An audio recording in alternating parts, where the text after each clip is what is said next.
Alright, so welcome guys to another video, and actually today we're gonna do a top 5. So it's been a while since we did a top 5 here in this channel, and we just recently finished a lot of IEMS in the $10 range, and now we have a better grasp on my personal top 5 in that kind of price range. So we have a lot of movements, but we still have some IEMS here that's from the previous top 5. Actually, for this top 5, the top one would be my personal favorite. And yeah, but all of these are my recommendations, so it will be just up to your preference in this, because they do have different signatures. So number 5 for the $10 range is the Fail Poppy. So the Fail Poppy for me is the closest signature to a blonde sound for under $10. And what I really like about the Fail Poppy is the build quality is really good, and you're getting a case, the case and the box itself is really good for the price that you're paying for. So that's a blonde mini TFZ kind of sound.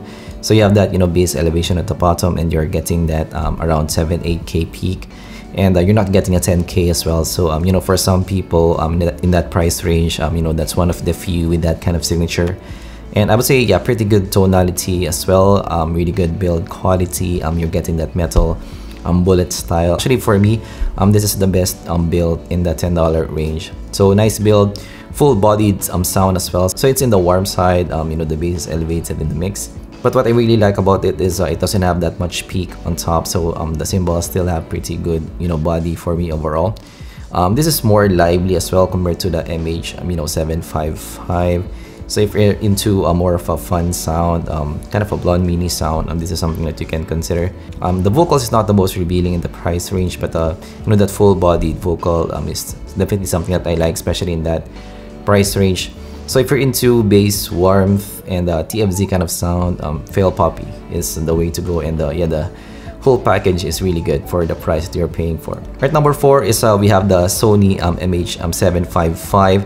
So actually I dig into the signature again, and I was actually surprised that the signature is very close to the Blonde 03. So I can maybe call this the more budget Blonde 03, because from the signature you're getting a lot of similarities. You're getting that elevation at around 1 to 2K, you're getting that elevation again at around 5 to 6K, and you're getting that 12K as well at the top. That air frequency is at the top. And actually in the MH755, the elevation at the top is around 15K here, and the blonde has the elevation at around 11 to 12K. But you're getting similar peaks here on top. So for me, it's kind of like a more budget Blonde 03. So for the MH755, the tonality is good. It's in the warm side of the overall presentation, so the bass response really good on this. The vocals is good, especially for the price that you're paying for. Nicely extended as well on top. It doesn't sound muffled, even if you have that warmth at the bottom, and full-bodied vocals as well, and great cymbals as well, so it doesn't sound peaky to listen to. And also, yeah, the tonality is really good for the MH755. So it's not the most revealing, so the technicalities, it's not your most detailed pair. But for the signature, for the full-bodied presentation and the tonality, MH755 is definitely worth every penny. But just one issue with the MH755 is you need to be careful where to buy, because it's not easy to get a good unit and a real original unit. Yeah, if you find a good unit, it will be really nice. It's gonna be a nice listen. And also another upgrade for me for the MH755 is I got some extension cables. So the MH755, the cables is not that long for me, so I needed to get this as an extension. It's not the most sleek looking setup, so better if it's white, but this is the only one that I have. I definitely need this to make it reach my amplifier. So that's one downside again. But sound quality really nice for the MH755. For me, it's a must-have if you're a budget collector. It's something that you need to have in your kit. Next is the TRN-MT1. So the TRN-MT1, the signature is maybe similar to the KS1, KBR KS1. So really nice signature on this. You have the double horns at the top.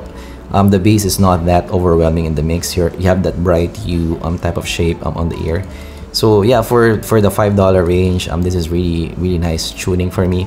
And you have the 12K peak, but it's not overly done. So it's not like your other maybe KZs that you have really extended 12K there. So this is more controlled. It has level 12K tuning for me. So yeah, really lively to listen to for the MT1. You have ample bass at the bottom. You're getting that nice extension at the top. Really lively to listen to. Dynamic driver presentation, again, not the most detailed pair, but the tuning is really nice. The looks of the IEM as well is really nice as well. So you're getting the whole package in this. And yeah, for the TRN as well, the mic quality is pretty good for the price that you're paying for. So yeah, it has ample bass in the mix. It's not bass light, and it's not also overly bassy. So yeah, for a lively listen, for a more fun type of listen, especially if you like a 12K, the MT1 might be your pick. Next is the CCA CST. So actually for the CCA CST, this may be the most aggressive of all this group. So you have that wood trims, but yeah, the cable is not the best, but yeah, having that wood trims for the price is really good. So for me in this list, if you're into clarity, this is something that you should consider, and still pretty good tonality for me as well. Maybe because of that wood trims, so it makes the timbre pretty good overall. Natural vocal presentation, and the vocal is more of a bright vocal. It's a revealing vocal for me overall. So even for male, female vocals, it's very nice to listen to.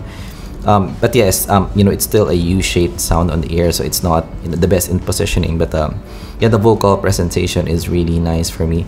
So just one issue here is it's a touch hot. So I would recommend a tip upgrade on this, and yeah, the cable is not the best. So if you can mod the cable as well to make it better, that will be cool as well. But yeah, for the price that you're paying for, definitely the CST is one of my favorite in the price range. So next and number one is still the QKZ VK4. So it has been quite a while, and I still like the QKZ VK4. For me, it's the king still for the $10 range. So it's very well rounded. So let's talk about the non-sound features first. So the mic quality is good. It has your IEM design. You can remove the cables as well, and also pretty comfortable to listen to as well. The fit on the ear is very safe. And yes, for the tuning as well, so it's one of the better tuned in the price range. The vocal positioning is good. So it's more of a U type of shape, and you don't have a 12K. But it's a pretty balanced sound on the ear, and actually it's a U shape, but the U is not that big in the mix, so it's just a slight U. So the vocal positioning is still pretty good in the mix. You have a very good tonality as well on this, and you're not getting the 12K peaks, you're not getting unnatural peaks on top. So the cymbals, it's still pretty full in the mix, has good body in the mix here. And what's nice here is you have some micro detail as well. So yeah, the micro detail is definitely one of the unique selling points in this. So even if you have a dynamic driver, you still have some micro detail with the VK4. And yeah, the bass is not that prominent as well in the mix. So it's a touch elevated in the signature, but when you listen to it, it's not that overly done. So actually the VK4 is more on the relaxed side of presentation compared to other IEMs here. So it's not the overly aggressive, lively type of sound. So because of that, not that overly aggressive presentation, the separation is still really good in the mix. So yes, for the VK4, again, for me, it's a must-have as well. So it's one of my favorites. It's one of my Z favorites, but I recommend it in the top charts as well. So yes, for the QKZ VK4, I'm definitely highly recommended for me. That is still my number one in the $10 range. All right, honorable mention before we close is the KZ EDX. So actually in the $5 range, this is in the top 5, but the $10 range is a bit more competitive. But yes, for the KZ EDX, a really great value. You're getting that IEM design. You can remove the cables as well. And actually for the EDX, the key thing is the clarity and also soundstage. So yeah, soundstage is really good in the EDX. So yeah, still for the EDX is very good, value for the money. Still one of my honorable mentions in the $10 range. So if you're into more of a warm sound, more of a Blonde 03 type of sound, you might want to consider the MH755. Just try to get a good unit. If you're into more of a Blonde 01 TFZ type of sound, still has prominent bass at the bottom, you might like the Fail Poppy. If you're into more of a KBR KS1 sound, slightly bright type of sound, the MT1 is your best bet. And the CST, if you like clarity, if you like that extended treble on top. And of course the VK4 for maybe a well-rounded, more relaxed type of sound on the ear. Yes, all of these are my recommendations. It will be, you know, up to you to decide, you know, which signature you like. So, you know, try to choose based on what you're listening to, based on your preferences. So yeah, I would say, you know, even if the VK4 is top 1, you know, don't you know, just get it because it's top 1. Try to consider the other signatures as well and choose from that to make sure that you know, you're getting the best one for you and not the best one for me. So that's my top 5 under $10. We're gonna do more in other price ranges as well. I just need to finish you know, some of my reviews in that price ranges. But once I finish, I will also update that as well and make a video like this. And of course, all of these will be linked down below and also updated in our description as well for the $10 range. And yes, that's our top 5 for today. If you learned something, leave a like and subscribe for more content like this in the future. We review budget to mid-fi audio gear and talk about audio as well. So if you're into that, consider subscribing. Thanks for watching, and I'm gonna see you guys in the next zpolt video. Goodbye.